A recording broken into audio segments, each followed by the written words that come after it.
ہمارے پیارے وطن میں جب بھی کوئی آفت، کوئی مصیبت آتی ہے، کوئی جھٹکا لگتا ہے تو سب یہی کہتے ہیں کہ توبہ کریں یا توبہ کریں، اللہ سے معافی مانگیں، اس کے آگے جھک جائیں اور اپنے گناہوں کی بخشش مانگیں۔ مگر یہ الفاظ اتنے مبہم اور عجیب ہیں کہ کسی کو کک سمجھ نہیں آتی کہ وہ کیا کرے۔ وہ صرف پھر اپنی زبان سے یہ الفاظ دہرانا ہی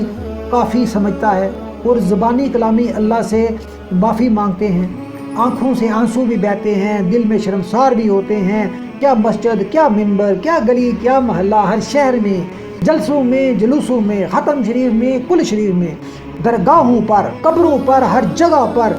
ہر موقع پر، دن کے اجالوں میں، رات کی سیاہی میں، صبح کی کرنوں میں، دوپہر کی گرمی سردی میں، دعائیں بے شمار دعائیں ہیں، آہیں کرب انگیز آہیں۔ اس تمام گریہ زاری کے باوجود مصائب اور معاشرتی اور معاشی بد نظمی کے جنات عمدے چلے آ رہے ہیں، اغیار کی غلامی بڑھتی چلی جا رہی ہے، IMF کے قرضے بڑھتے چلے جا رہے ہیں، پوری قوم مقروض پڑی ہے، غربت و افلاس بڑھتا چلا جا رہا ہے، معاشرے میں بد نظمی اور معاشرے میں خرابیاں آئے دن اس میں اضافہ ہوتا چلا جا رہا ہے۔ اور تو اور یہ ہندو بنیا آئے روز سرحدوں پر دو تین مجاہد قوم کے بیٹوں کو شہید کر دیتا ہے اور پھر دھمکیاں دیتا پھرتا ہے اور عرصے سے یہ سلسلہ جاری ہے۔ ان چیزوں سے سمجھیں کہ قوم توبہ نہیں کر رہی، شاید یہ قوم توبہ کے مفہوم سے واقف ہی نہیں۔ میں آج آپ کو بتاتا ہوں کہ توبہ کیا ہوتی ہے، ذرا غور سے سنیے گا۔ ایک مثال سے آپ کو سمجھاتا ہوں۔ فرض کریں کہ آپ کسی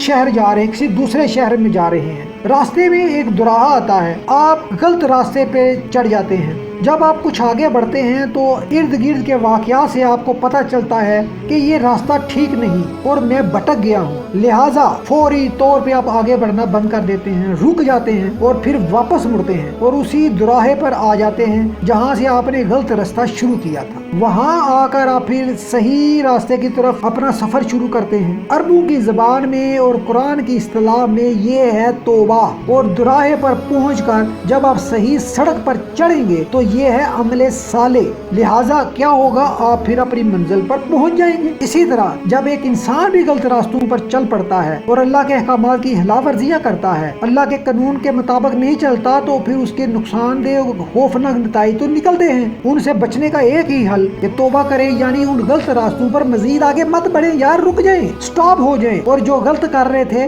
اس کی جگہ وہ صحیح ہے نا وہ کرنا شروع کر دیں، وہ بیان کرنے لگیں، تو یہ عمل سچی توبہ ہوگا۔ یعنی توبہ کا جو ہے وہ تعلق عمل سے ہے۔ پھر زبانی توبہ بھی ساتھ کام کرے گی، آنکھوں کے آنسو اور دل کی آہیں یعنی دعائیں سب قبول ہو جائیں گی پھر، اور اللہ سے ایمان مل جائے گی، اور معاشرے میں جو خرابیاں پیدا ہو چکی ہیں وہ آہستہ آہستہ انشاءاللہ ختم بھی ہو جائیں گی اور نعمتیں ملنا شروع ہو جائیں گی۔ مگر یہ سب کچھ توبہ سے ہوگا، یعنی غلط سے رک جانا اور درست کرنے لگنا۔ یعنی یہ سب کچھ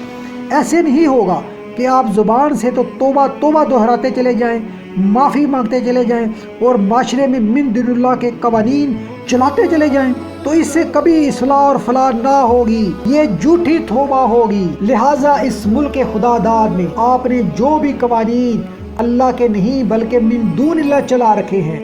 ظلم و ستم کا جو بازار گرم کر رکھا ہے، بے انصافی جو پھیلا رکھی ہے، ان کو فوری طور پہ ختم کر دیں۔